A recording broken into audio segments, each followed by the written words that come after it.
Dizainerė Stella McCartney pristatė savo 2012 metų pavasario-vasaros kolekciją.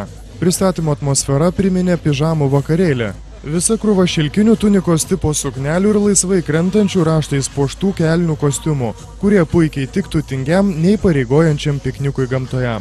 Kolekcijoje vyravo gražios, kuklios ir neįtikėtinai santūrios kūno apgulančios kasdienės suknelės, dengiančios pusę šlaunų, pasiūtos iš šilko, marginto retro motyvais ar turkiškų raštų.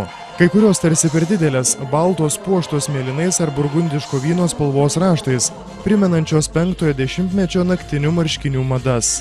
Siuvinėti dirželiai su kutais, banguoti kraštai, moteriškumą atskleidžiantis nėrinių įsiuvai ir tinkleliai pabrėžė pečių ir kojų grožį arba žaismingai atidengė dekoltę. Figūrą pabrėžiantis elastingi šilkiniai kelnių kostiumai atrodė besvoriai, neįpareigojantis ir maloniai tingus. Medžiaginės rankinės nešiojamos per petį ir per dideli saulės akiniai apvaliais stiklais bei keturkampiais rėmais buvo marginti prie drabužių priderintais raštais.